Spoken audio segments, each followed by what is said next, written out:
So something very good actually happened quite recently in Europe, and this is, of course, to do with the Baltic states. So you're talking Latvia, Estonia, Lithuania, and these three states have for years, years, really been at the mercy of Russia for quite some time.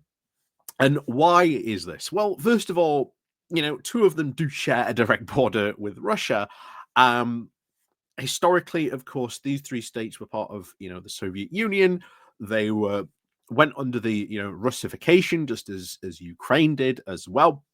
So a lot of their history, their language, their culture and society, really since the 90s, has been coming back quite in a big, significant way. And that is, again, something good. And that is right for those states to do that and to, celebrate that. I went to Riga in 2017, 18, maybe, I think it was. Really nice place. There was still, of course, a lot of people, even at that time, speaking Russian, again, because of historically what had happened. But speaking to a lot of people at that time, they were wanting to, re-embrace it. They were glad that, their schools had switched from teaching, Russia as the official, language that they were taught in school now to their own, language in they had at that moment. So that was really good for to see. However, meanwhile, of course, old Putin had been up to his tricks very much since then, mostly because of the Baltic states, again, because of, historical reasons.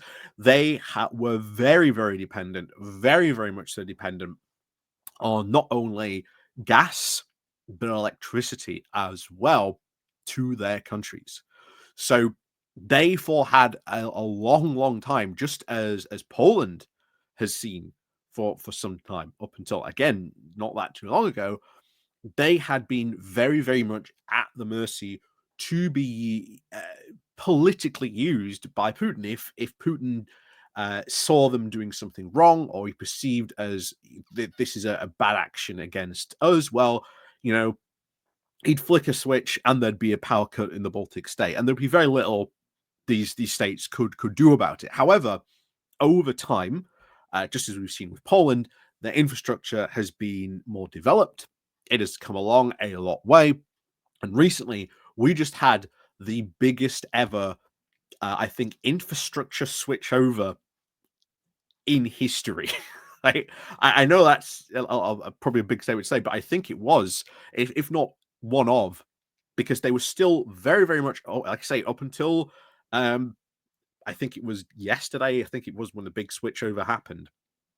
Their whole electricity supply had been still very much dominated by Russia. However, through investments in the infrastructure, that had slowly but surely been changing over time. And of course, now, for the very first time, their electricity grid is now connected to the European continental electricity grid, which now means they no longer have to worry about, Putin just flicking a switch and there be blackouts, their power stations maybe having to compromise or, increase power to sort of to do that. And again, Putin, during that time, they would just switch that back on while those power plants were trying to compensate for that.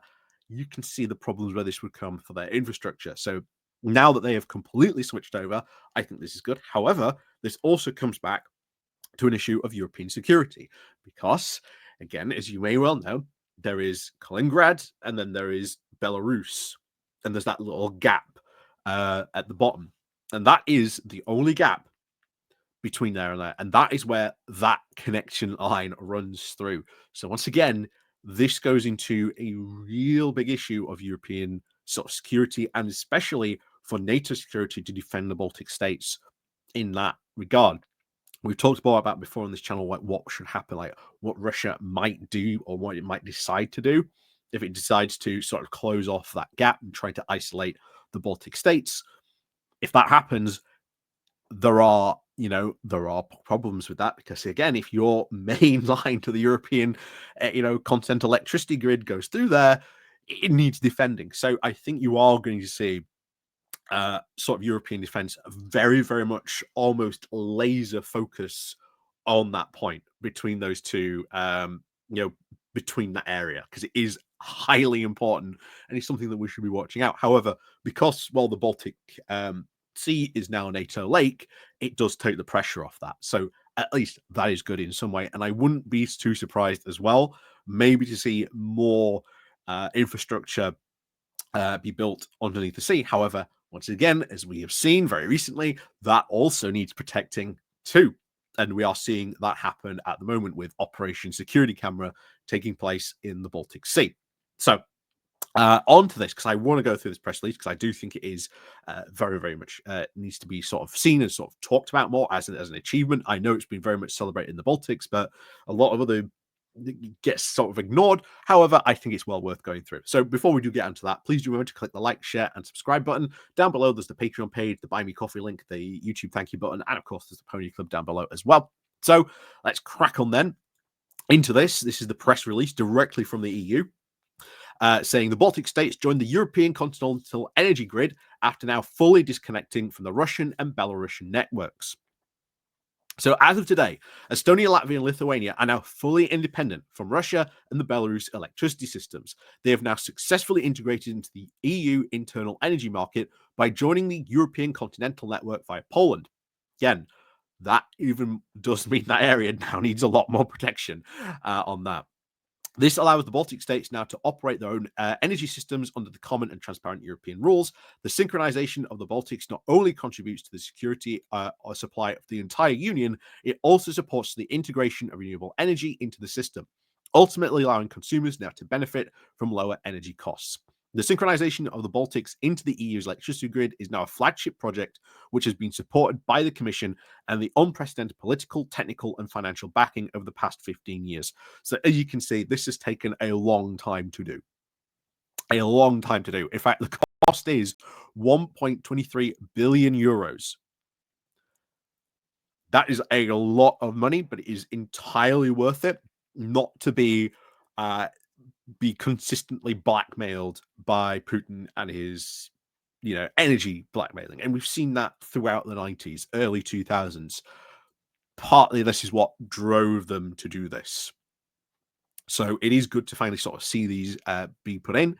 However, this does now really talk to about defending that infrastructure and making sure that it does remain intact. And of course, prevent sabotage as well. So this is something as well that you are talking about European, integrated defense and European security guarantees need to look at as well, looking out for acts of sabotage, sharing intelligence where if they get word maybe something is going to happen, that another country is aware to be on the lookout for that type of thing as well. President Ursula von der Leyen, the Commissioner for Energy and Housing, Dan Jurgensen, and the Commissioner for Defence, Space and Airbus, Kilbus, participated in the Energy Independence Day. The visual ceremony, again, interesting ceremony, very, very elaborate, might I add. Very elaborate indeed. If you go find the photo of it, well, the video of it, it's very elaborate, but I think kind of cool. More European projects should be announced that way, I think. The official ceremony, of course, marking this occasion, Lithuania, together with the political leaders of 3 Baltic states, Poland, and other stakeholders involved in the project. The Baltic states were, of course, the last EU member states whose electricity networks were still operating within the Russian-Belarusian system, where the electricity frequency was now currently controlled by Russia, leaving them very vulnerable to Russia's weaponization of energy. Synchronizing their electricity networks with those of the EU and member states and several neighboring countries enables the Baltic states to now move away from the energy dependence on Russia. Instead, they have now gained full control of their own electricity networks, and that strengthens the energy security within the Eastern Baltic Sea region and as the EU as a whole. So again, good. I think that is good. This type of thing obviously needs to happen. The fact that they've moved away from that, the fact that they, as they said, don't have to worry about Russian blackmail as much, which is good. However, if you look at the picture, if you see the energy infrastructure, hang on, let me try and get this up because I think it's worth trying to see it as well. Here it is. This is on X, but it's the only good picture, unfortunately. And if you click on the picture, it doesn't take you to a larger version of the picture. Um, but I think you get the idea instead. So here, this is the one uh, on Twitter, but you can see right there that line going in to Poland. And once again, you see Kaliningrad and Belarus. And we've talked before about that gap, that what happens if Russia decides to close that gap off. That obviously would mean this line would be cut off as well. That's quite concerning. However, you can see as well that there is a line going in from Sweden into Lithuania as well. So again, having these lines, but also that means that we have to now defend stuff in the Baltic Sea. And we've seen that, and that increased the sabotage recently going on by those again. Oh, we just dropped our anchor accidentally. Yeah, it was just a big accident. We just happened to drag our anchor right across this vital infrastructure. But yes, definitely something very good going on here. I think it's something that needed to happen for a very long time. I'm glad that happened. However, this does once again really highlight the point of looking at these areas where Europe should be defended, where we need to sort of again focus that money on the defense, and where troops need to be. And again, this is not only just a Europe thing as well, it is a NATO thing as well. In fact, European NATO, even more importantly, because I think we need to start differentiating NATO as a whole and European NATO. you know, uh, might need to start maybe doing that a bit more often. But anyway, like I say, good news. Long time coming. Glad it's finally happened.